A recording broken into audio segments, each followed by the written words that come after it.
আল্লাহু আকবার।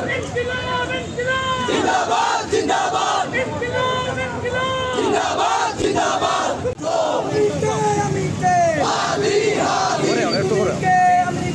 হাদি হাদি ঢাকা ঢাকা।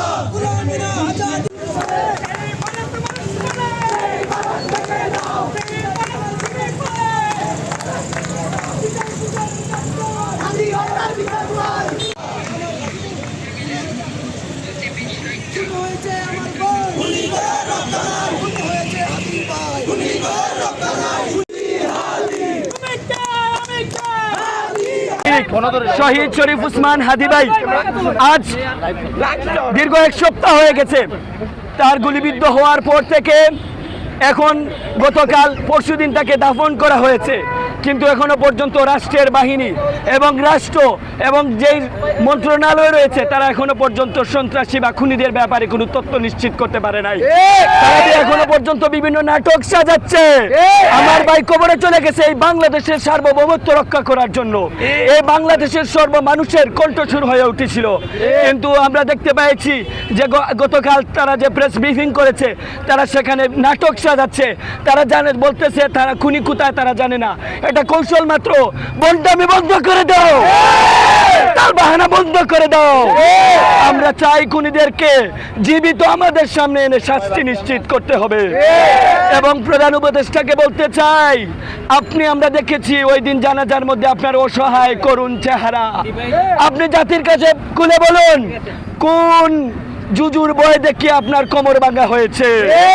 কেন এখনো পর্যন্ত আপনি রাষ্ট্রের এজেন্সিগুলোকে কন্ট্রোল করতে পারছেন না? আপনি পরিষ্কার করুন জাতির কাছে, জাতি আপনাকে সাপোর্ট করবে। কারা আপনাকে এখনো আপার হ্যান্ড নিতে বাধা দিচ্ছে? কেন এখনো পর্যন্ত আপনি খুনিদেরকে বিচারের আওতায় নিয়ে আসতে পারেন নাই? আমরা হাদি হত্যার বিচার চেয়ে আজকে এখানে দাঁড়িয়েছি। আপনারা জানেন আজকেও একজন এনসিপির নেতাকে মাথায় গুলি করা হয়েছে এবং সেই সেম ধরনের আমরা গুলির প্যাটার্ন দেখতে পাচ্ছি। এবং এখানে আমরা বিচার দাবি করতে করতে আমরা আরো একটি লাশের অলরেডি দেখা পেয়ে গেছি। এবং আজকে আমি কথা বলতেছি এখানে, আগামী দিন এখানে আমি কথা বলার আগে আমার হত্যার বিচার দাবির অবস্থা তৈরি হবে কিনা সেটা নিয়ে আমরা সন্দিহান।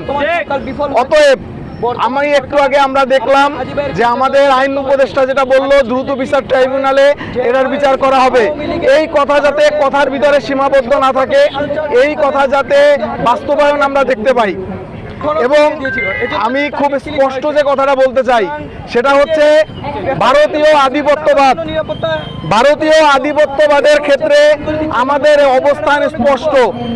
ভারত এবং ভারতীয় আধিপত্যবাদের ভারত যে আমাদের দেশের শত্রু রাষ্ট্র হিসাবে নিজেদেরকে প্রমাণ করতেছে, এইটা একটা কমন সেন্সের বিষয়।